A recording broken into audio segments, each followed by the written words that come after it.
You're at a funeral. Everyone is in black, solemn faces everywhere, and then you hear this. We loved him. He was a man of peace. And you look around and realize half the people crying at the funeral are the same folks who tried to kill the guy when he was alive. Welcome to the funeral of Nelson Mandela, the man who spent 27 years in prison for daring to say, hey, maybe black people are also human? And now here they are, the former cheerleaders of apartheid, the champions of segregation, wiping crocodile tears and saying we adored him. Before we get into the stories, let's address one piece of history that really cooked my brain.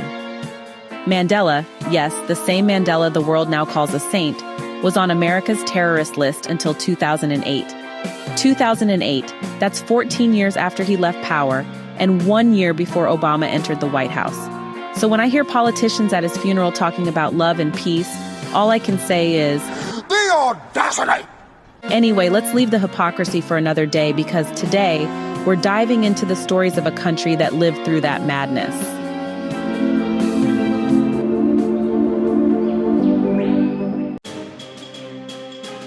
Before we get into the meat of this literary feast, let's set the stage. We're talking about South Africa from 1945 to the present, 1994 when this book was published. These dates aren't random. Apartheid officially reigned from 1948 to 1994, which means we're getting stories from just before the nightmare began, right through the thick of it, and up to its dying breath. Now, apartheid wasn't just some casual discrimination. We're talking about a system so twisted that it convinced people that black folks were literally inferior to white folks, and that mixing the two was like mixing oil and water. Except, oil and water don't share 99% of their DNA like all humans do. But I digress. Shut up.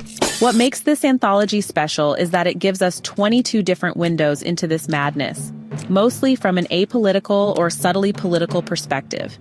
Because sometimes the most political thing you can do is just exist and tell your stories. All right, the collection kicks off with The Prophetess by Nyabalo Ndebele. And if that name sounds familiar, you've probably seen it in other collections because this story gets around more than a viral TikTok. But then we hit Familiarity is the Kingdom of the Lost by Dugmore Bodie. And folks, this one will punch you right in the feelings. Woo! Picture a young black boy. We're talking young, trying to survive on the streets. His opportunities for jobs and education vanished faster than my motivation on Monday mornings. This kid's living in storm drains with a thief as his godfather, bouncing between juvenile prisons and orphanages like he's playing the world's most depressing pinball game. His father? Probably one of those guys you see stumbling around with hunger, eating away at their insides and knives in their pockets, looking for their next meal. His mother? If she's lucky, she's working as a servant, trying to feed the other mouths at home. It's like the Great Depression and the Irish famine had a baby, but with extra racism thrown in for flavor. Now, Bloodsong by Ernst Havemann. This one's about hope, people. It asks the big question, what if the National Party in 1948 had used their brains instead of their, let's say other body parts and realized we're all basically the same species? So there's this young white boy on his dad's farm. And yes, this farm was probably stolen from the natives because that's how these things worked. The kid's got that beautiful childhood ignorance where he doesn't know about all the racial taboos adults have cooked up. When the local tribes want to use their traditional route for a festival, the same route that now has a big old no trespassing sign, the boy just joins them. He helps an old man who can't make the journey, puts him on his horse, and trudges along to the celebration like it's the most natural thing in the world. Later, when adult paranoia kicks in and he's hiding with a gun ready to shoot at approaching threats, one of the men just asks for water. Water! And the boy gives it to him, and they thank him for helping the old man. This, my friends, is what could have been. Two groups of humans just being human to each other. Revolutionary stuff, apparently. Escape from Love by Jack Cope gives us Franz, a white farmer who's basically drowning in expectations. His animals are missing, his father's going to flip his lid, and his girlfriend Aletta is breathing down his neck about marriage. So naturally, he decides to consult a fetish priest called Dismata, because nothing says rational decision-making like turning to dark magic when you're stressed about livestock. The pressure of maybe having to kill Aletta's favorite dog to find his animals plus his father's expectations and a forced marriage to someone he barely knows, leads Franz to the ultimate escape suicide. It's like a Shakespearean tragedy, but with more farm animals. Now, Night at the Ford by Elise Muller is a beautiful lesson in humility. We've got this arrogant woman with modern sensibilities, you know the type, who gets stranded at night and has to rely on the kindness of an elderly couple living in what she considers a hovel. She complains about everything: the poor furnishings, the lack of luxury, basically everything short of the thread count of the sheets. When morning comes, she tries to pay them for their hospitality, like they're running a Motel 6 or something. But here's the kicker: they refuse the money, saying one doesn't charge for hospitality. Then she finds out they gave her their own bedroom for the night. Talk about having your arrogance served back to you on a silver platter. Bekkersdal Marathon by Herman Charles is absolutely bonkers in the best way possible. Picture this. Billy Robertsy is the church organist, and Father Dominique Weltagen has this habit of quoting psalms to the exact verse for the congregation. One day he quotes Psalm 119, but then goes into some kind of trance and just stands there, frozen, like his brain just blue-screened. The congregation thinks they need to keep singing until he snaps out of it. So they start from verse 1 of Psalm 119 and just keep going. Billy the organist is chugging his medicine to prevent sudden attacks, asking for more supplies, and they're still singing. They make it all the way to verse 176 before the Father finally comes back to earth. That's what I call commitment to the bit. But then we hit The Double Dying of an Ordinary Criminal by Brighton Breitenbach. And folks, this one's heavy. It's a detailed, poetic description of execution by hanging, both the physical death and the psychological torture leading up to it. The author writes it in beautiful language, as if the poetry should somehow soften the horror of what's being described. And here's the kicker. Almost all the condemned prisoners are unwhites. Because of course they are. The Brothers by Ivan Vladislavic is one of those stories that works on multiple levels. Two brothers are traveling together, helping each other out. When one gets a sore, the other carries him. True brotherhood, right? But then this third guy shows up and sees an opportunity. He separates them with promises and deception, literally injecting himself into one brother so they can't see each other anymore. I'll kill you, white devil! Now this could just be a story about brotherhood and betrayal. Or again, it could be a symbolic representation of South African history. The various African tribes, Xhosa, Zulu, Sotho, Tswana, the British, and the Boers, who in 1948 demanded that black subjugation be written into the Constitution as part of their peace deal. Three-way power struggle, anyone. Life's a party, rock your body. For Four Voices by Henny Alkamp is deliciously complex. A suicide story told from four different perspectives, and even after hearing all four versions, you still don't have the complete picture. Freddie moves to a new town, makes friends, and somehow gets convinced to dress up as a woman named Fifi to trick their friend Bayman. Because that always ends well, right? Bayman falls for Fifi, they share a passionate kiss, start writing letters. But Freddie realizes he actually has feelings for Bayman. He can't live as Fifi forever, but he can't tell Bayman the truth either. So he chooses option C, suicide. It's like Some Like It Hot if Billy Wilder had been really, really depressed.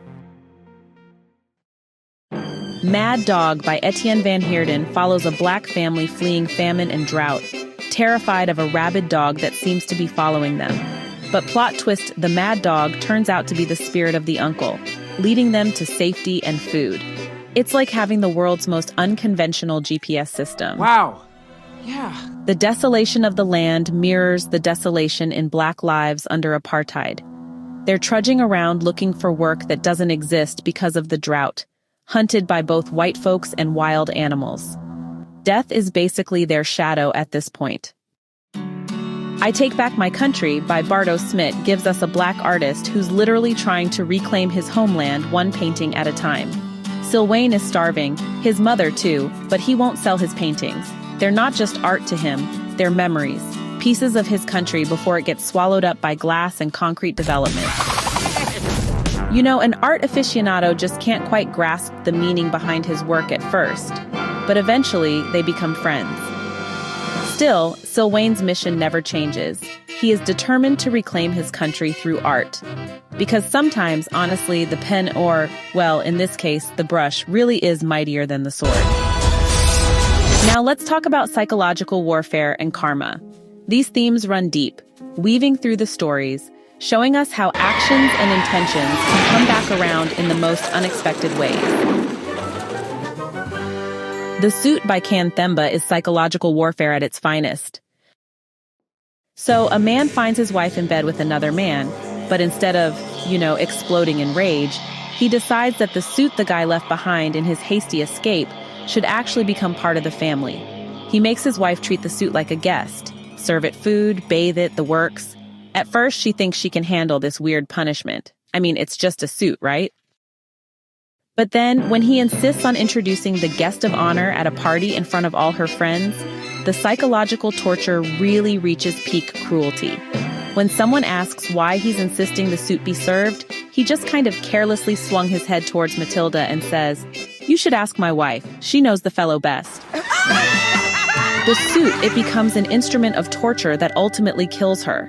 It's kind of like the telltale heart, but with clothing instead of floorboards. Mamlambo by Becky Maseko is all about consequences and karma. So, Sophie gets a love potion from a witch doctor to keep her man, but wow, it turns out to be a snake, the Mamlambo, and you can't just throw this thing away. It actually needs an owner. And, through a series of events, the snake ends up with Elias, who had previously dated and abandoned Sophie. The moral? What goes around comes around, and sometimes it comes around in the form of a magical snake. Karma's got a sense of humor, apparently. All right, so now we move into a really powerful section: fear, freedom, and friendship. Thoughts in a Train by Mango Chabangu is the shortest story in the collection, but packs a serious punch. It flips the script on who's really afraid in apartheid South Africa. According to Chabangu, the white minority, despite having all the power and the best of everything, lived like thieves in constant fear, hiding behind electrified walls and shutting their train windows to avoid seeing what their policies had created. Meanwhile, the blacks, with nothing material to lose, no gold rings or diamond toothpicks, lived more freely in their quarters. The oppressors trapped by their own fear, the oppressed freed by having nothing left to lose. It's beautifully ironic. Like my dependent. The Zulu and the Zaidi by Dan Jacobson shows what friendship looks like when it transcends language and social barriers. A young Zulu man becomes caretaker for an elderly Jewish man who has a habit of wandering off and getting lost. Despite not speaking each other's language, they form a deep bond. Traitor! The old man's son, Harry Grossman, can't understand why his father is closer to the Zulu than to him. He mistreats the caretaker until he discovers the man has a family he's trying to bring to the city. Suddenly, Harry realizes, shocking revelation, that the Zulu is actually human. Revolutionary thinking for the time. Wow! In this section, we really dive into the themes of death, dignity, and justice. These are, honestly, tough topics that challenge us to reconsider how we view the lives and losses of others, especially in a society so divided by race and history. 6 Feet of the Country by Nadine Gordimer explores how whites completely misunderstood blacks' relationship with their ancestors and the dead. So a boy walks 800 miles from Zimbabwe to Johannesburg, looking for work, catches pneumonia, and dies. The authorities, they just bury him in an unmarked grave after a postmortem. When the boy's relatives demand the body for a proper burial, everyone expects them to back down when they're told they have to pay for exhumation. But instead, they come together and actually raise the money. But here's the final insult. When the body is returned, it's a white man. Even in death, blacks couldn't own their own 6 feet of the country. The Haji by Ahmed Essep is about forgiveness, love, and honestly choosing humanity over social pressure. So Karim left his brother Hassan to marry a white woman. 10 years later, Karim is dying and wants to see his brother and be buried as a Muslim. But Hassan won't forgive him because he's afraid of what his friends will think. Later, when those same friends come to plead with Hassan to accept his brother back, Hassan's heart has hardened too much. Karim dies, and only when he's about to be buried does Hassan try to hold on to his brother one last time. But it's Too late. Pride and social pressure cost him his brother forever. Learning to Fly by Christopher Hope shows how the cycle of torture can flip completely.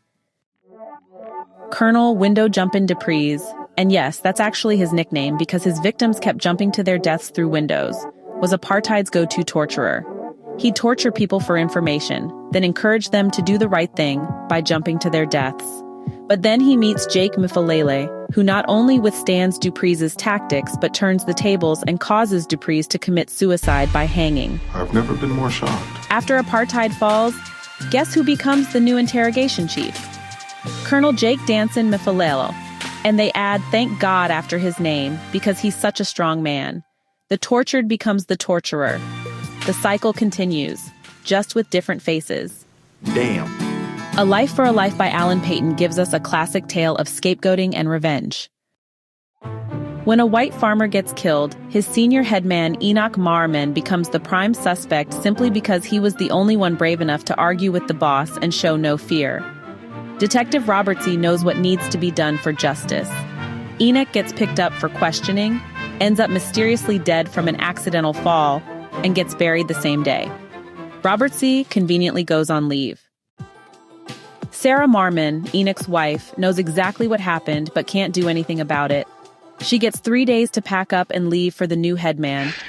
Shit. Finally, A Trip to the Giftburger by Zoe Wickham explores the tense relationship between a daughter who's been educated abroad and her mother as they travel through Khoi lands discussing apartheid. It's that universal tension between the person who left and got educated and the family who stayed behind, but with the added layer of racial oppression. So what have we been talking about for the last, however long? This masterpiece, the Heinemann Book of South African Short Stories from 1945 to the present, edited by Denis Hirson with Martin Trump, published by Heinemann in 1994. 248 pages of raw, unfiltered human experience during one of history's darkest chapters. Now here's the thing about this collection. Every single one of these stories can be read politically, but they don't beat you over the head with politics. They just show you life. People trying to survive, to love, to maintain their dignity in a system designed to strip it away. And that, my friends, is often more powerful than any manifesto. So, when we take a step back and really think about it, literature and history are so deeply intertwined, especially in the context of South Africa. The stories that have come out of this period are not just creative expressions. They are records of resilience, of pain, of hope, and of survival. They remind us how literature can capture moments that might otherwise be forgotten, and how every story contributes to our understanding of the past. A crucial point about South African literature during this period, apartheid didn't just oppress people physically and economically, it damaged the literary landscape too. Black writers often lacked access to education, were in exile, or were too busy fighting for freedom to write fiction.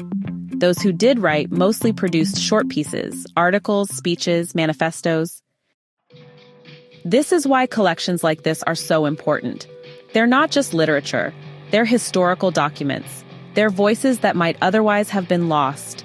When Mandela's first book was a collection of articles called No Easy Walk to Freedom, and Steve Biko's I Write What I Like was also a collection of pieces, you understand that the short story format wasn't just a choice. It was often the only option available. Now, a quick word about the editor, Denis Hirson. He's not just an editor. He's a novelist, poet, and essayist who grew up in apartheid Johannesburg. After his father was released from prison, Denis left South Africa at 22 and later settled in France. His works often blend memory, poetry, and prose, keeping alive the stories of apartheid years. If you've read The House Next Door to Africa or I Remember King Kong, the Boxer, you know what I'm talking about. Here's my take on this book. It's essential reading, but it shouldn't be your first and only book about South Africa. You need some historical context to fully appreciate these stories. If you go in cold, you might miss the subtleties, the references, the weight of what's being said and what's being left unsaid. But if you do your homework first, if you understand the historical background, then these stories will hit you like a freight train. They'll make you laugh, they'll make you cry, they'll make you angry, and they'll make you think, which is exactly what good literature should do. So, if you want to understand South Africa beyond the headlines, beyond Mandela's smile and the Rainbow Nation slogan, grab this book. It's raw, it's real, and it's unforgettable. That's it for today's review. Let me know in the comments which of these stories intrigued you the most, and don't forget to like and subscribe for more deep dives into literature that matters. Until next time, keep reading, keep thinking, and keep being human to each other. Hey, thanks so much for hanging out with me today. If you're interested in diving deeper into this book, I've left some links down in the description. You can use it to grab yourself a copy and keep the adventure going.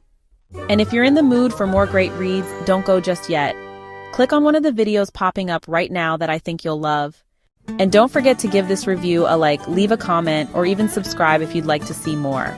Every bit of support helps us grow this little community of book lovers. See you in the next one.